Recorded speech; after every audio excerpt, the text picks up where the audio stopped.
السلام علیکم، امید کرتا ہوں سب خیریت سے ہوں گے۔ ندیم افضل چند نے ایک انٹرویو میں کہا ہے کہ کیونکہ مریم نواز کے بارے میں رانا سنولا نے کچھ دن پہلے کہا تھا کہ مریم نواز اپنی پرفارمنس کی وجہ سے اگلی وزیر اعظم بننے جا رہی ہیں اور اگلی وزیر اعظم بنیں گی، لیکن ندیم افضل چند نے اس کا جواب دیا اور اس کا ایک انٹرویو میں کہا کہ وہ لوگ چلے گئے، وہ لوگ ریٹائر ہو گئے جن کے بل بوتے کے اوپر مریم نواز وزیر اعظم بن سکتی تھی، یا جن کے بل بوتے کے اوپر ان کو یہ فارم 47 کی حکومت ملی۔ مریم نواز کی جو پرفارمنس ہے وہ سب کے سامنے، ہمارے سامنے بھی آپ دیکھ رہے ہیں کہ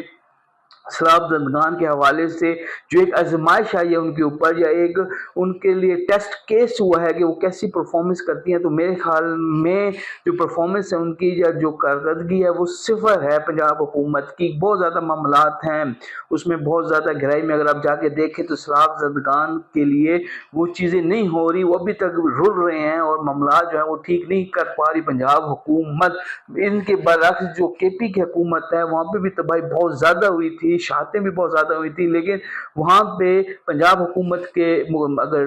تناظر میں دیکھا تو جائے تو وہاں پہ کے پی حکومت کی جو پرفارمنس ہے سیلاب زندگان کی امداد کے حوالے سے وہ بہت بہتر رہی ہے۔ خیر، تو ندیم افضل چند نے کہا، ایک اشارہ دیا کہ وہ لوگ ریٹائر ہو چکے ہیں، تو میں بتاؤں وہ لوگ کون تھے۔ وہ جو دو شخصیات تھیں، ایک سابق D G I S I Nadeem Anjum تھے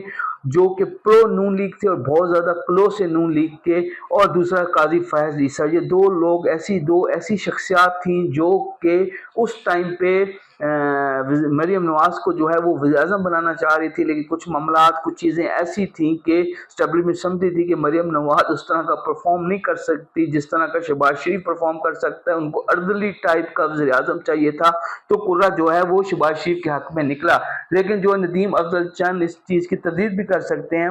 کا جو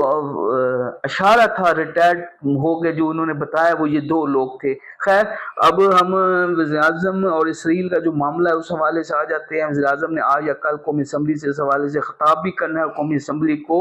جو ہے وہ اعتماد میں بھی لینا ہے۔ چیز دیکھیں، اگر بارڈر تنازع میں دیکھا جائے تو سب چیزیں ٹھیک تھیں، لیکن جو انہوں نے ٹویٹ کر دیا، وقت سے پہلے ٹویٹ کر دیا، اور جو ٹرمپ کا منصوبہ تھا، 20 نکاتی منصوبہ تھا غزہ فلسطین کے حوالے سے، اس کو قبول کر لیا، تو وہ ان سے ایک بہت بڑی مسٹیک ہو گئی۔ وہ جوتے پالش کرنے والے وزیر اعظم ہے، ان کی عادت بن چکی ہے کہ چیزوں کو میں اب کس لینگویج میں آپ کو سمجھاؤں کہ بہت زیادہ وہ ایک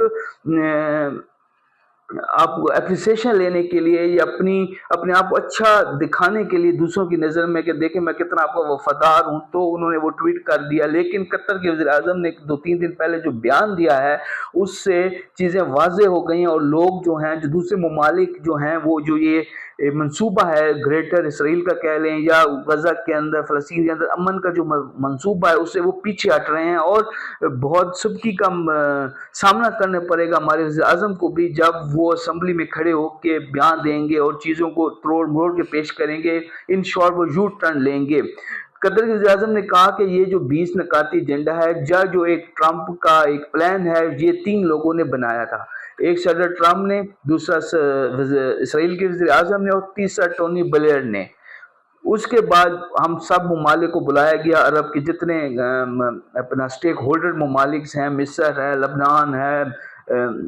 سعودی عرب ہے، پاکستان ہے، ترکی، ان سب ممالک کو بلایا گیا جو سٹیک ہولڈرز ہیں، اور ان کو یہ منصوبہ ان کے سامنے پیش کیا گیا کہ آپ لوگ یہ منصوبہ ہے، یہ